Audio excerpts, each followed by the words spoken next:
Business फोकसका साथमा dish home fiber net. Classic tech छोयो कि चल्यो। अजोड इन्सुरेन्स, हरेक कदमको सहयात्री। कामना सेवा विकास बैंक, प्रगतिको आधार कामना सेवासँगको कारोबार।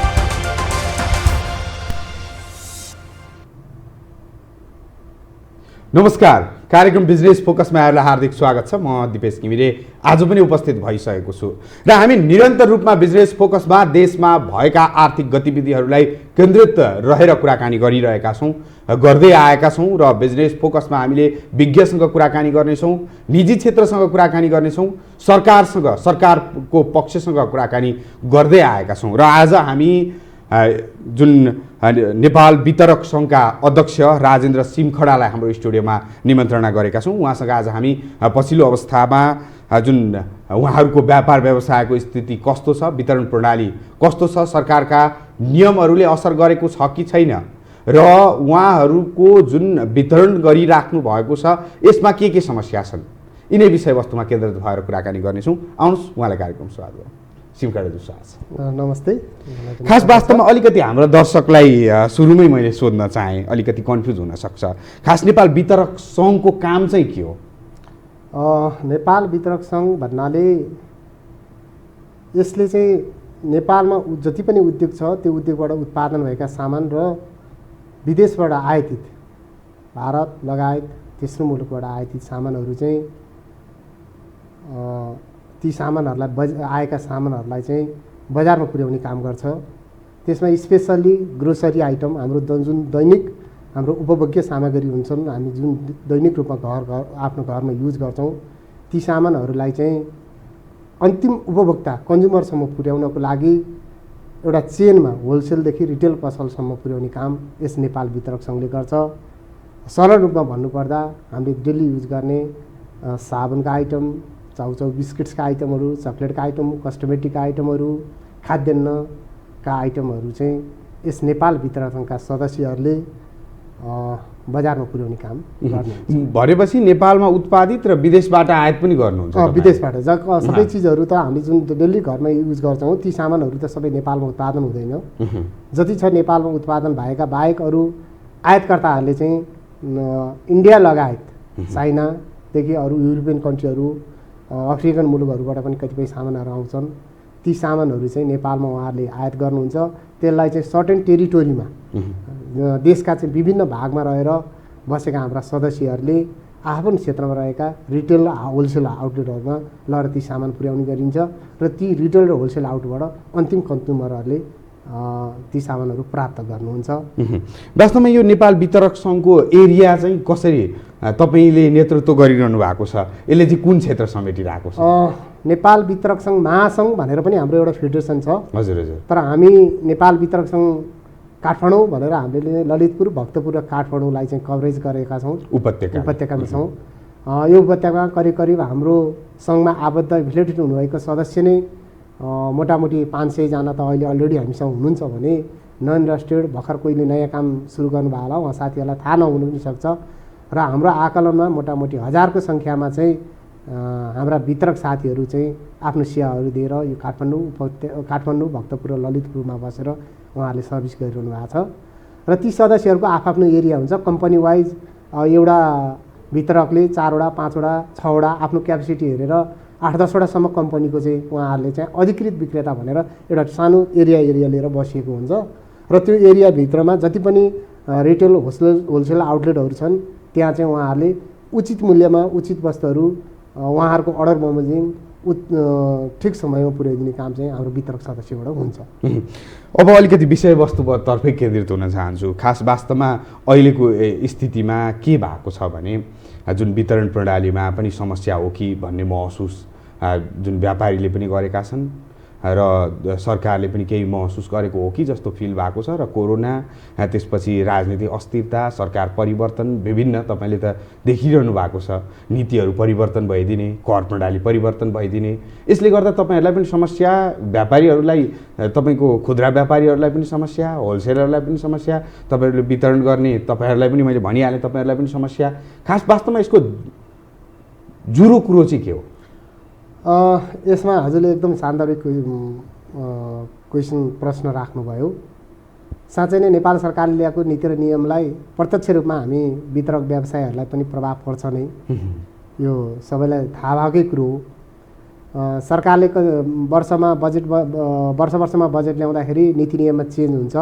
हाम्रा वितरक सदस्यहरूलाई पनि त्यो परिवर्तित नियमले साह्रै नै कठिनाइ भइरहेको अवस्था छ हामीले जति पनि उद्योग र नेपाली उद्योग र आयातकर्ताबाट आयातित भएको सामान वस्तुहरू बजारमा पुर्याउँदाखेरि सबै हामीले इन्भोइस जारी गरेर हामीले राज्यले तोकेको ट्याक्स प्रणाली लेखा प्रणाली अन्तर्गत रहेर आफ्नो हिसाब किताब राखेर हामीले चाहिँ भ्याटदेखि लिएर इन्कम ट्याक्सहरू सबै हामीले चाहिँ बुझाइराखेको अवस्था छ यसरी ठुलो हिस्सामा हामीले राजस्व सङ्कलन गर्ने काम हामीले गरिरहेका छौँ तापनि हामीलाई त्यहाँ विभिन्न कठिनाइहरू छ भर्खरै मात्र एउटा VCTS भनेर भेहिकल कन्साइन्ट ट्र्याकिङ सिस्टम भनेर एउटा अहिले राजस्व अनुसन्धान विभागबाट लागू भएको छ त्यसले पनि निकै हामीलाई अप्ठ्यारो परिरहेको छ त्यो चाहिँ हाम्रा ठुल्ठुला उद्योगहरूलाई लगाउनु पर्ने कुराहरू हो तर उहाँहरूले कानुन बनाउँदाखेरि सानो लोकल व्यवसायीहरूलाई स्थानीय व्यापारीहरूलाई पनि त्यो नियम लागू गरिदिएको कारणले गर्दाखेरि हामीलाई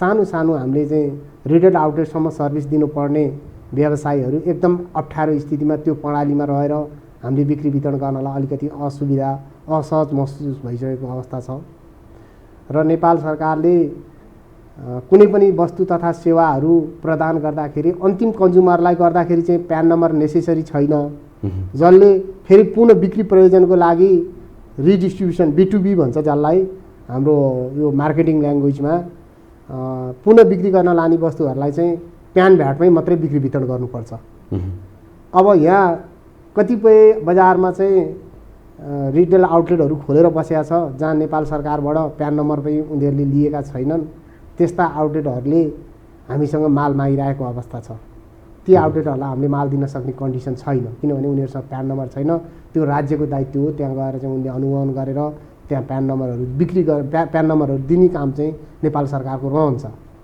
उहाँहरूले पसल थापेर बसेका हुन्छ हामीहरूलाई सामान माग्नुहुन्छ तपाईँको प्यान नम्बर छ दिनुहोस् भन्दा फेरि प्यान नम्बर छैन पान नम्बर भ्याट नम्बर छैन भन्नुहुन्छ त्यस्तो अवस्थामा हामीले चाहिँ नेपाल सरकारले पुनः बिक्रीको लागि सामानहरू पठाउँदाखेरि बिना पान भ्याट चाहिँ बेगर माल पठायो भने त्यसको चाहिँ सजायको भागीदारी हामी हुन्छौँ उता हामीलाई बजारले चाहिँ माल मागिराखेको अवस्था हुन्छ यता हामीले माल पठाउनको लागि चाहिँ उहाँहरूसँग प्यान भ्याट हुँदैन त्यस्तोमा चाहिँ नेपाल सरकारले चाहिँ कर शिक्षाहरूको चाहिँ प्रोग्राम ल्याएर अवेरनेस गरेर जुन व्यवसायीहरूलाई चाहिँ तपाईँले प्यान भ्याट दिनुपर्छ भन्ने टाइममा गएर अनुगमन गर्ने नभएका कुराहरूलाई सिकाउने एकैचोटि जरिवाना गर्नुभन्दा अनि उहाँहरूलाई अवेरनेस गरेर एउटा प्यान नम्बर भ्याट नम्बर लिनको लागि उहाँहरूलाई मोटिभ गर्नुभयो भने अनि हामीलाई पनि त्यो बिजनेस गर्नलाई हामीले पनि आफूसँग भएका वस्तुहरूलाई सहज रूपमा आफ्नो च्यानल आफ्नो तह हुन्छ तह मार्फत चाहिँ तहगत रूपमा सामान बजारमा पठाएर उपभोक्तासम्म पठाउनको सजिलैसँग उपभोक्तासम्म पठाउनको लागि हामीलाई सजिलो हुन्थ्यो अलिकति हामीलाई यो पान भाटकोले पनि बजारमा अप्ठ्यारो भएको स्थिति छ यही विषयवस्तुमा मैले अलिकति जोड्न चाहेँ खास तपाईँहरूको मैले बुझेको बजारमा सामान पठाउनुहुन्छ पसलहरूमा होलसेलहरूमा सामान पठाउनुहुन्छ आयात गरेर हुन्छ अथवा नेपालकै उद्योगबाट ल्याएर हुन्छ पठाइरहनु भएको हुन्छ त्यसमा ती पसलहरूलाई क्रेडिट दिनुपर्ने अवस्था सृजना हुन्छ यसमा अलिकति वित्तीय सुरक्षाका दृष्टिकोणले पनि तपाईँहरूलाई अलिकति समस्या भएको हो कि जस्तो महसुस भएको छ मलाई र उहाँहरूलाई पनि अलिकति अब तपाईँलाई थाहा छँदैछ बजारमा अब कतिको विश्वासिलो हो उहाँहरूलाई पनि अप्ठ्यारो होला केही होला उहाँहरूले पैसा दिने कुरा हो त्यही पनि जो कोहीले दिँदैन उहाँहरूलाई पनि समस्या होला यसमा के महसुस गर्नुभएको छ त्यो त एकदमै तपाईँको अहिले हाम्रो ठुलो समस्या हामी जुन वितरक व्यवसायीहरूले आफ्नो व्यवसाय सञ्चालन गरिरहँदाखेरि मोर देन 90% माथिको समस्या चाहिँ अहिले जुन हजुरले जुन क्वेसन प्रश्नमा माथि राख्नु हो त्यो एकदमै हाम्रो 90% समस्या नै त्यहाँनिर छ हामीले जति पनि आफूले बिक्री गर्ने माल सामान हुन्छ, वस्तुहरू हुन्छ, त्यो हामीले उद्योग र आयातकर्तासँग आफ्नो चाहिँ घर घराना सम्पत्तिहरू ब्याङ्कमा राखेर बैंक ग्यारेन्टी बनाएर हामीले उहाँहरूलाई दिन्छौँ। त्यसको एगेन्स्टमा हामीलाई माल आउँछ। अब हामीले स्थानीय बजारमा चाहिँ हामीले आफ्नो रिस्कमा एउटा ट्रस्टमा हाम्रो ट्रेडिसनल व्यापारकै हिसाबले हामीले बजारमा चाहिँ त्यो मालहरू पठाउनु पर्छ। र फलानले चावलको एरियामा पसल थापेको छ, फलानले कोटेश्वरमा थापेको छ, अब कसैले कहीँ थापेको होला। हामीले एउटा चाहिँ आफ्नो म्युचुअल अन्डरस्ट्यान्डिङमा रिलेसनको आधारमा हामीले चाहिँ विश्वासको आधारमा लाखौँ रुपियाँको सामान पनि त्यो पसलमा लगेर हामीले उधारो दिनु नै पर्छ। अहिले पछिल्लो समय नगदमा व्यापार भनेको चाहिँ हाम्रो वितरक साथीहरूले एकदमै कमै मात्रामा गर्नुहुन्छ। त्यो ट्रेन्ड छैन पनि। बजारमा हामीले जति पनि सामान लगेर दिन्छौँ उधारोमा दिन्छौँ। एउटा सर्टेन टाइम तोकिएको हुन्छ, त्यो टाइमभित्र हाम्रो चाहिँ गएर हामी पेमेन्ट लिन जान्छौँ। अब त्यस पैसा नदिएर एकदमै त्यो त एकदमै तपाईँको धेरै मात्रामा छ। त्योबाट नै पीडित छौँ। र हामीले सामान लगेर दिइसकेपछि हामीले इन्भोइस जारी गरेका हुन्छौँ। त्यो इन्भोइसमा 13% डाइरेक्ट रूपमा नेपाल सरकारलाई हामीले चाहिँ त्यसबाट चाहिँ पैसा उठाएर हामीले चाहिँ पेमेन्ट गरेको हुन्छौँ नेपाल सरकारलाई। आफ्नो खरिद बिक्री खाताबाट चाहिँ स्ट्यान्डर्ड जुन नेपाल सरकारले तोकेको लेखा प्रणालीमा चाहिँ हामीले हिसाब किताब राखेर नेपाल सरकारलाई हामीले चाहिँ ट्याक्स भ्याट तिरेका हुन्छौँ। तर त्यो पैसा डुब्दाखेरि चाहिँ 100% हाम्रै पैसा डुब्छ। सरकारको पैसा डुब्नु पर्ने हो नि त्यसमा। त 13% राज्यको भ्याट छ, त्यसमा इन्कम ट्याक्स छ। तर त्यो उहाँ नेपाल सरकारले त्यसमा 13% तपाईँहरूले नि तिरेर आफै डुबेको त्यो पैसा त हामीले अलरेडी तिर्नुपर्छ। यदि हामीले टाइममा नेपाल सरकारलाई त्यो पैसा तिरेनौँ भने त्यसको पेनल्टी जरिवाना दण्ड जरिवाना त्यो उहाँहरूको नियमअनुसार करको नियमअनुसार हामीले तिर्नै पर्ने हुन्छ र तिरि पनि राखेका छौँ। बजारमा पैसा डुबेको पैसा चाहिँ 100% चाहिँ हाम्रो 100% नै हाम्रो डुबिराखेको अवस्था छ। राजेन्द्रजी, यसको समाधानका लागि के गरिनुपर्छ? अगाडि नै चेक लिने हो कि अथवा केही पर्सेन्ट लिने हो कि जस्तै हाम्रो शेयर बजारमा अरू सेक्टरमा जुन अलिकति सिस्टममा छ, जस्तै तपाईँको 1 लाखको सेयर किन्नुपर्ने छ भने 25,000 अगाडि नै डिपोजिट गर्नुपर्ने, यस्तो छ। तपाईँहरूकोमा यो छैन। यसलाई व्यवस्थित गर्न के गर्नुपर्छ? मेरो विचारमा यो एकदम व्यवस्थित गर्नुपर्ने कुराहरू हो। आपूर्ति व्यवस्थामा ठुलो हिस्सा हाम्रो वितरक चाहिँ सदस्यहरूले कन्ट्रिब्युसन गरिरहनु भएको छ। जुन नेपाल सरकारले गर्नुपर्ने कामै हाम्रो निजी क्षेत्रको, त्यसमाथि वितरक साथीहरूले ठाउँमा दुर्गम ठाउँमा पनि लगेर चाहिँ कम उद्योगबाट उत्पादन भएका सामानहरूलाई पुर्याएर सर्भिस दिइरहनु भएको छ।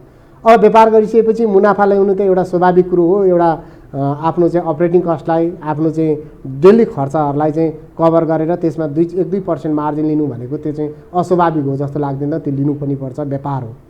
तर त्यो सँगसँगै यसरी सेवा दिइरहेका वितरकहरूको चाहिँ लगानीको सुरक्षा कस्तो छ कति छैन, त्यसलाई के गर्नुपर्छ भनेर नेपाल सरकारले अहिलेसम्म त्यति चासो दिएको विषय छैन। र त्यहाँले क्वेसन गर्नुभयो त्यसको समाधानको उपाय के भन्दाखेरि हाम्रा कतिपय नीति नियमहरूलाई चेन्ज पनि गर्नुपर्ने छ। अब हाम्रो वितरक साथीहरूको त्यसरी फसेको लगानीलाई रिकभर गर्नको निम्ति अहिलेसम्म तोकिएर कुनै नियमहरू कानुनहरू बनेको अवस्था छैन। बनेको भए पनि त्यो एकदम लेन्दी प्रोसेस छ। हाम्रो कहीँ 1 लाख रुपियाँ डुबेको छ भने त्यो पैसा हामीले चाहिँ रिकभर गर्नको लागि तपाईँको पुलिसमा गएर उजुरी गर्नु पऱ्यो। त्यस पछाडि पुलिसबाट तपाईँको अभियोग पत्रहरू के तयार गरेर तपाईँको चौकीमा के अरे अदालत लानु पऱ्यो। अदालतले सबै अध्ययन गरिसके पछाडि त्यो फैसला भएर दुनियाँ हुँदाखेरि 1 लाख रुपियाँ उठाउनलाई अर्को 1.5 लाख रुपियाँ खर्च हुने अवस्था छ। भनेपछि यसलाई सर्टकट वेबाट त्यो पैसा हामीले ट्याक्स इन्भोइस काटेर माल पठाइसके पछाडि त्यो सामान पठाएको मान्यता त्यसलाई वैध मान्नु पर्यो। जुन भ्याट बिलमा हामीले माल पठाइसके पछाडि त्यो त भ्याट बिलमा माल पठाउनु भनेको त भ्याट बिल नै आफैमा के हो, एउटा दर प्रमाण हो। त्यो चाहिँ एउटा त त्यो नै कागज बराबरको चाहिँ जुन नेपाली तमसु भन्छौँ त्यसलाई जति नै मान्यता त्यसलाई पनि दिनु पर्यो। र उसले हाम्रो बिलमा साइन गरिसकेपछि मैले माल लिएको यति दिन पेमेन्ट गर्छु भनेर उसले हामीलाई चेक दियोस्, या तपाईँको चाहिँ क्रेडिटमा 1 महिनापछि हामी जाँदाखेरि 15 दिनपछि जाँदा या कति दिनपछि जाँदा हामीलाई पैसा उसले दिनु पर्यो। यदि त्यो भित्रमा दिएन भने हामीले सजिलै उजुर गर्दाखेरि, हामीले कहीँ गएर रिपोर्टिङ गर्दाखेरि त्यसलाई तुरुन्तै एक्सन लिने किसिमको एउटा कानुन बनेर हाम्रो पैसाहरूलाई हाम्रो लगानीलाई सुरक्षित गरिदियो भने हाम्रो व्यवसाय पनि प्रवर्धन हुन्छ, राज्यको पनि राजस्व चाहिँ हामीबाट धेरै ठुलो मात्रामा सङ्कलन हुन्छ जस्तो। यसमा चेक बाउन्सका घटना कतिको हो? चेक बाउन्सको घटना पनि एकदम म्याक्सिमम छ। अब चेक बाउन्सको घटना चाहिँ जति सजिलो हामीले सोचेका छौँ त्यो चेक बाउन्स भएको कुरालाई पनि हामीले उजुर गरेर पैसा लिनको लागि त्यति सजिलो छैन, त्यो पनि लेन्दी प्रोसेस छ। त्यसमा हामीले कतिपय साथीहरू परि पनि सकेको अवस्था छ, गर्दाखेरि उल्टै झन् व्यवसायीलाई नै त्यो चाहिँ के हुन्छ भने झमेला हुन्छ। अब आफ्नो व्यापार गर्ने कि उसलाई चेक बाउन्स गरेर मुद्दा मामला अदालत वकिल राखेर अदालतमा लड्न जाने, त्यो एकदमै समस्याको विषय, अहिले जल्दो बल्दो समस्याको विषयवस्तु बनिरहेको छ। यसमा चाहिँ हाम्रो माग के छ भने अब हाम्रो चाहिँ निजी क्षेत्रका सङ्घ संस्थाहरू छ, नेपाल चेम्बर, उद्योग वाणिज्य सङ्घ होइन, यस्ता हाम्रा चाहिँ परिसङ्घहरू, यस्ता सङ्गठनहरू पनि छ। त्यो सँगै हाम्रो चाहिँ अब जिल्ला प्रशासन कार्यालय, जिल्लामा जिल्ला प्रशासन कार्यालय छ होइन। अब हामीले माल त्यो वस्तुहरू चाहिँ सही रूपमा बिजक जारी गरेका छ भनेर हामीलाई नियमन गर्ने निकाय कर कार्यालय छ। ती सबै ठाउँबाट चाहिँ प्रमाणहरू जुटाएर एउटा चाहिँ कोर टिम बनाएर चाहिँ हाम्रो लगानीहरूलाई चाहिँ सुरक्षित गर्नको लागि र त्यो फसेको पैसा लगानीहरूलाई रिकभर गर्नको लागि सर्टकटबाट चाहिँ उठाउनको लागि धेरै लामो लेन्दी प्रोसेस नगरिकन चाहिँ नेपाल सरकारले चाहिँ एउटा कोर टिम बनाइदियो भने त्यसको लागि चाहिँ हामीलाई एकदमै सजिलो हुन्छ भन्ने हामीले महसुस गरेका। अर्को कुरा जोड्न चाहे, खास मैले अलिकति नबुझेको कुरा, जस्तै तपाईँहरूले चक्लेटदेखि लिएर बिस्किट चाउचाउहरू आयात गर्नुहुन्छ विदेशबाट, इन्डियाबाट, तेस्रो मुलुकबाट पनि आयात गरेर यहाँ वितरण गर्नुहुन्छ। यो वितरण गर्दा त्यसको डेट सकिन्छ, डेट एक्सपायर हुन्छ, त्यो सामान के गर्नुहुन्छ? अब यस्तो हो, वितरक भनेको त ओन्ली वितरक, नामै वितरक। हेर्नुहोस् है, यसको शाब्दिक अर्थ नै वितरण। हामी उत्पादनकर्ता होइन, हामी आयातकर्ता पनि हामीले कुनै त तेस्रो मुलुकबाट पनि ल्याउँदैनौँ। वितरक भनेको कुनै पनि उद्योगबाट उत्पादन भएका वस्तु र आयातकर्ताले आयात गरेर हामीलाई दिएको वस्तुहरू हामीले चाहिँ चेनमा के गर्ने हो, पुर्याइदिने काम गर्ने, यसको शाब्दिक वितरक। त्यही भएर हामी डिस्ट्रिब्युटर भएका छौँ। मैले जोड्न यसको तपाईँ आई कन्ट्याक्टमा त पसलसँग हामीसँग आई कन्ट्याक्ट हो, हामी मिडिएटर हो। र यसको जुन छ यसको रेस्पोन्सिबल भने पहिलो त त्यो चाहिँ कानुनमा अहिले वाणिज्य विभागले पनि एउटा नयाँ कानुन बनाएको छ। त्यसमा बकाइदा कानुनमा चाहिँ तपाईँको प्रष्ट उल्लेख छ, कुनै पनि माल वस्तुको चाहिँ रेस्पोन्सिबल तह भनेको चाहिँ पहिलो तह नै हुन्छ, कि आयातकर्ता हुन्छ कि उत्पादनकर्ता हुन्छ। र भोलि त्यो वस्तुहरू बजारमा बिक्री भएन, त्यो वस्तुहरू कुनै डिफेक्ट निस्क्यो, त्यसलाई युज गर्दाखेरि कुनै पनि क्षति, मानवीय क्षतिदेखि लिएर अन्य कुनै क्षति भयो भने पनि त्यसको जिम्मेवारी भनेको पहिलो तह नै हुन्छ। पहिलो तह भनेको उत्पादक र उत्पादकको अथवा उद्योग भयो, आयातकर्ताको हकमा के अरे आयातित वस्तुको हकमा चाहिँ आयातकर्ता नै हुन्छ। त्यसले गर्दाखेरि बजारमा ती भएको चाहिँ हाम्रो च्यानल मार्फत सङ्कलन हुन्छ, बजारले हामीलाई दिन्छन्, हामीले चाहिँ त्यो जस्तो बजारमा आउँछ त्यस्तै हामीले के गर्ने हो, ल्याउनु भएको थियो त्यसको फिर्ता गर्ने प्रोसेस भनेको त जुन लेखा प्रणाली अन्तर्गत डेबिट क्रेडिट नोट युज गरेर बजारले पनि हामीलाई फिर्ता गर्छ, हामीले पनि त्यो जस्ता तस्तै उता फिर्ता गर्ने हो। यदि त्यसरी कुनै पनि वस्तुहरू फिर्ता गर्न कम्पनी र उद्योगले मानेन, आयातकर्ताबाट अप्ठ्यारो स्थिति भयो भने त्यसले नियमन निकाय भनेको चाहिँ हाम्रो वाणिज्य विभाग छ, त्यहाँ गएर कुनै पनि कन्ज्युमरले होस् या जोसुकैले होस्, त्योबाट कोही भिक्टिम छ, कसैको चाहिँ ड्यामेज भएर बसेको छ, उठाएको छैन भने त्यहाँ गएर उजुरी गरिसके पछाडि त्यसबाट उहाँहरूले प्रक्रियामा जसलाई हो उहाँहरूसँग कन्ट्याक्टमा रहेर तिनीहरूलाई सल्टाउने काम, त्यो क्लेमहरूलाई पास गर्ने काम हुन्छ। अर्को कुरा जुन अलिकति समस्यातर्फै हामी आज अलिक केन्द्रित भइरहेका छौँ, वास्तवमा लामो समय लकडाउन भयो, कोरोनाको असर देखियो, वितरण प्रणालीमा पनि केही समस्या देखियो होला। यो त तपाईँको विश्वमा नै सबै बिजनेसहरू ठप्प भइरहेको अवस्थामा अब वितरकहरूलाई त्यसले चाहिँ नछुने भन्ने त कुरै आएन। अब त्यसमा चाहिँ अलिकति हामी खाद्यान्नको जुन इटेबल हुन्छ, जुन खाने चिजहरू हुन्छ, त्यसको चाहिँ अलिकति धेरै मात्रामा नै लकडाउनको टाइममा माग भएको थियो। जति माग भयो त्यति चाहिँ हाम्रो उद्योग र चाहिँ आयातकर्ताबाट आपूर्ति हुन नसकेपछि स्वाभाविक रूपमा हो हामीले पनि दिन सक्ने भएन। मेन सोर्स भनेर त त्यो हो, त्यहाँबाट आएन, हामी कहाँ हुन्छ अनि हामीले सोर्समा पुऱ्याउने हो। र खाद्यान्न र तपाईँको चाहिँ खाद्यान्न जो जति छ त्यसलाई चाहिँ त्यति समस्या भएन, भएको स्टकलाई चाहिँ हामीले सजिलै रूपमा चाहिँ आपूर्ति गर्न सहज भयो। त्यसमा नेपाल सरकारले पनि सहजीकरण गरिदिनु भयो। जुन ठ्याक्क कोभिड भयो, कोभिड हुने बित्तिकै हामीलाई बोलाएर आपूर्ति मन्त्रालयमा मन्त्रीज्यूबाटै पनि तपाईँहरूले सहज रूपमा आपूर्ति व्यवस्था गरिदिनु पऱ्यो। उहाँहरूलाई पनि अब यो अभ्यासै नभएको चिज, सेन्चुरीमा कतिौँ वर्ष शताब्दीमा चाहिँ यस्तो महामारी आएको चिज, यो कसैलाई प्र्याक्टिस हुने कुरो नै भएन, कसैलाई अनुभव हुने कुरो पनि भएन। त्यो बेलामा त काली लाग्दो अवस्था थियो। त्यो भएपछि देशमा के हुन्छ, आपूर्ति व्यवस्था ठप्पाउँदाखेरि त अप्ठ्यारो स्थिति सिर्जना होला भन्ने नेपाल सरकारलाई नै लागिरहेको अवस्थामा हामीहरूलाई बोलाएर तपाईँहरूसँग भएको चाहिँ एटलिस्ट अति अति आवश्यक वस्तु हुन्छ खाद्यान्न, त्यो चाहिँ सहज रूपमा चाहिँ आपूर्ति गरिदिनु होला भनेर उहाँले चाहिँ गृह प्रशासनसँग नि समन्वय गरेर हामीलाई सहज व्यवस्था गरिदिनु भयो। हामी जो खाद्यान्न वितरण गर्ने साथीहरूलाई चाहिँ अलिक पर्सेन्टेजको हिसाबमा थोरै मार पर्यो। जो कस्टमेटिकका सामानहरू वितरण गर्ने लिकर्स हुन्छ, जुन हाम्रो चाहिँ लिकर्सहरू चाहिँ बिक्री वितरण गर्ने साथीहरू हुनुभयो, ती साथीहरू चाहिँ धेरै नै मारमा पर्नुभयो। उहाँहरूको चाहिँ मोटामोटी 90% माथि नै आफ्नो बिजनेस डाउन भएको अवस्था थियो त्यो बेलामा। र अलिकति म नेपाल वितरक सङ्घतर्फै केन्द्रित हुन चाहन्छु। खास नेतृत्व सम्हालेको 1 वर्ष नागेको छ हजुरले, र ठ्याक्कै तपाईँ आउने बित्तिकै लकडाउन पनि भयो, कोरोनाको महामारी पनि आइदियो। एक हिसाबमा खाद्यान्नको सामग्री वितरण गर्न सहजता नै मिल्यो, तपाईँले जानकारी गराइसक्नुभयो। यो बिचमा के गर्नुभयो र आउँदा दिनमा के योजना छ? यहाँले भने जस्तै हामी मेरो नेतृत्वमा फाल्गुन 3 गतेबाट चाहिँ हामीले नयाँ टिम फर्मेसन गरेर एउटा साधारण सभाबाट मेरो नेतृत्वमा चाहिँ हाम्रो नेपाल वितरक सङ्घ काठमाडौँको चाहिँ नयाँ टिम बनेको थियो। अब हामी काम गर्ने अवस्थामा रहँदै अनफर्चुनेटली भनौँ दुर्भाग्यवश त्यस्तो महामारीमा परेर 5-6 महिना त हामीले केही गर्नै सकेनौँ। तैपनि हामीले बिचमा अहिले मैले पनि सरलाई जानकारी गराइसकेँ, बिचमा बिजनेस ठप्प भइसकेपछि जुन 1 हप्ताको पिरियड त पुरै बजार नै ठप्पै थियो, घरबाट कोही निस्किन सक्ने अवस्था थिएन। त्यस पछाडि हाम्रो बजारमा पनि सामान वस्तुहरूको चाहिँ स्क्यार्सिटी देखिन थालिसके पछाडि हाम्रो नेपाल वितरक सङ्घ छ र यसका मेम्बर सदस्यहरूले धेरै मात्रामा चाहिँ काठमाडौँ उपत्यकामा केन्द्रित रहेर सामानहरू चाहिँ ढुवानी वितरण गरिरहनु हुन्छ भन्ने कुरो चाहिँ आपूर्ति मन्त्रालयमा जानकारी रहेछ। सोही अनुसार हामीलाई बोलाउनु भयो। मैले अघि पनि जानकारी गराएँ, मन्त्रीज्यू नै बसेर हामीलाई ल हामी आपूर्ति मन्त्रालय भनेको त तपाईँहरूकै मन्त्रालय हो, यदि तपाईँहरू हुनुहुन्न भने त यो मन्त्रालयको कुनै औचित्य पनि छैन, काम पनि छैन।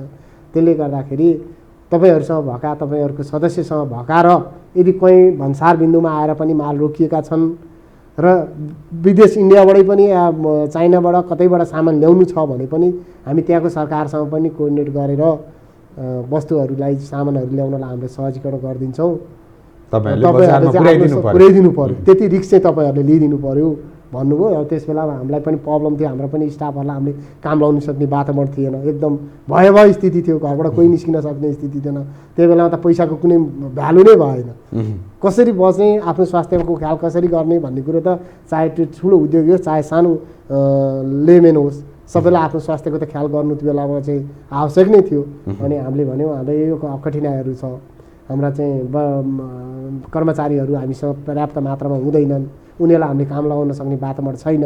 भए पनि फेरि बजारमा हामीलाई चाहिँ हिँड्नको लागि सहज नहोला, किन पुलिस प्रशासन गृह प्रशासनबाट त बजारमा हिँड्नलाई पनि बन्देज गरिएको अवस्था छ भनिसकेपछि त्यो बेलामा उहाँहरूले ल तपाईँहरूको सदस्यहरू आइडेन्टिफाई गर्नुहोस् को हुनुहुन्छ, हामी पासको पनि व्यवस्था गर्छौँ र तपाईँहरूले चाहिँ सहज रूपमा चाहिँ आपूर्ति गरिदिनु पर्यो भन्नुभएको थियो। त्यही अनुसार त्यो बेलाको पिरियडमा चाहिँ अरू सबै घरमा बस्दा पनि हामी वितरकहरू चाहिँ सर्टेन वितरक सबै नभनौँ, हामीले केही वितरकहरूलाई चाहिँ अभाव नहुन दिनको लागि त्यो बेलामा हामीले पासको व्यवस्था गरेर हामी आफै पनि बजारमा गएर होइन सबै साथीहरूलाई, हाम्रो साथीहरूलाई आइडेन्टिटी कार्डहरूको हामीले परिचय पत्रको व्यवस्था बनाइदिएर बाटोमा रोकाट नहुने गरी खाद्यान्नको वस्तु सेवा भनेर हामीले गाडीमा चाहिँ अगाडि पम्पलेट बैनरहरू टानेर पनि आफूसँग भएका सामानहरूलाई सकेसम्म एकदम उच्चतम तपाईँको चाहिँ आफ्नो चाहिँ स्रोत र साधनलाई युज गरेर हामीले बजारमा चाहिँ आफूसँग भएका सामानहरूलाई पुर्याउने काम 1 वर्ष चुनौतीपूर्ण नै रह्यो। र अब आगामी दिनमा के योजना बनाउनु भएको छ? अब सहज भएको छ,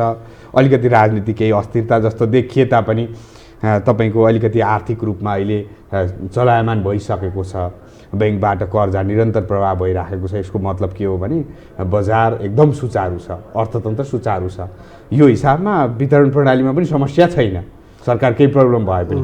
तपाईँको योजना चाहिँ के छ? थप जुन यसमा आबद्ध जो व्यवसायी हुनुहुन्छ, जो वितरकहरू हुनुहुन्छ, उहाँहरूका समस्याहरू समाधान गर्नेदेखि लिएर सर्वसुलभ तरिकाले बजारसम्म सामान पुर्याउनलाई तपाईँको योजना के हुनेछ?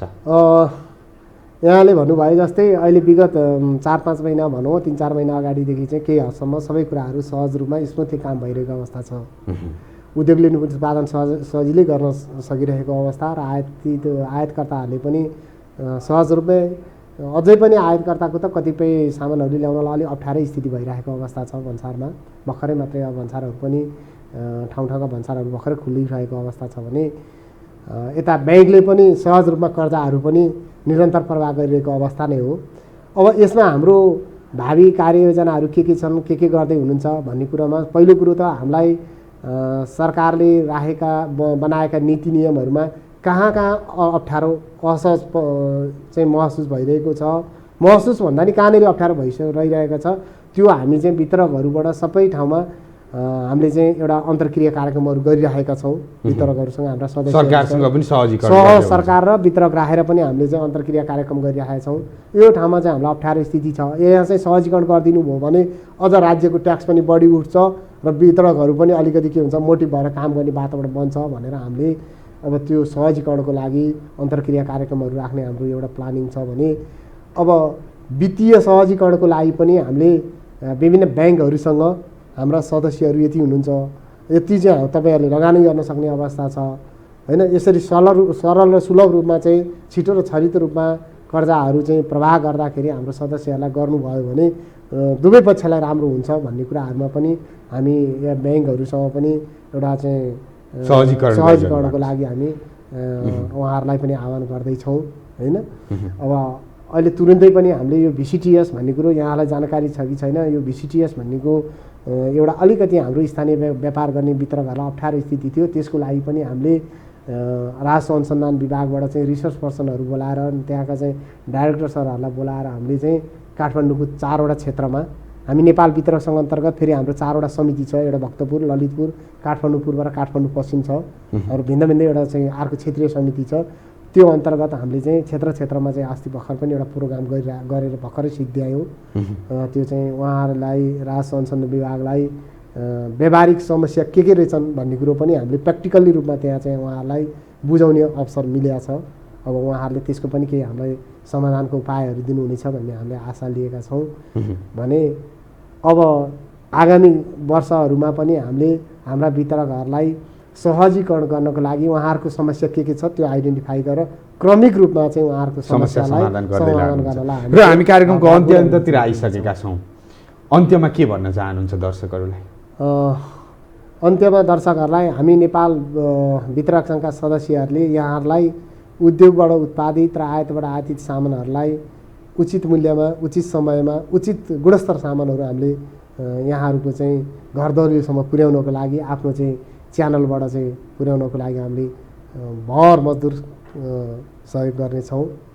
यसमा हामी वितरकबाट अरू कुनै कमी कमजोरी भएमा यहाँहरूले पनि औल्याइदिनु हुनेछ भन्ने हामीले आशा पनि राखेका छौँ। सिमखेडाज्यू हाम्रो स्टुडियोमा आएर अमूल्य विचारहरू राखिदिनु भयो, केही जानकारीहरू पनि दिनुभयो, यहाँलाई धेरै धेरै धन्यवाद। धन्यवाद यहाँलाई पनि। आफ्नो मेरा 2 शब्दहरू मेरा वितरक साथी सदस्यहरू सहित आम उपभोक्तामा चाहिँ 2-4 कुराहरू मलाई राख्नलाई यहाँको चाहिँ यो टिभीमा चाहिँ मौका दिनुभयो, त्यसको लागि पनि यहाँलाई धेरै धेरै धन्यवाद दिन चाहन्छु। धन्यवाद। र दर्शकवृन्द, उहाँ हुनुहुन्थ्यो राजेन्द्र सिमखडा, जो नेपाल वितरक सङ्घका अध्यक्ष हुनुहुन्थ्यो। उहाँसँग आज हामीले पछिल्लो अवस्थामा बजारको अवस्था के छ, वितरण प्रणालीमा कस्तो छ, कतिको सहज असहज के छ र यसलाई सुधार गर्न के गरिनुपर्छ, सरकारको भूमिका के, वितरकको भूमिका के, उद्योगीको भूमिका के, आयात निर्यात गर्नेको भूमिका के भन्ने विषयवस्तुमा केन्द्रित भएर कुराकानी गऱ्यौँ। यो सँगै आजको कार्यक्रम बिजनेस फोकसको समय पनि सकिसकेको छ। पुनः कार्यक्रम बिजनेस फोकस लिएर उपस्थित हुने नै छु। त्यति बेलका लागि बिदा दिनुहोला। हवस् त, नमस्ते।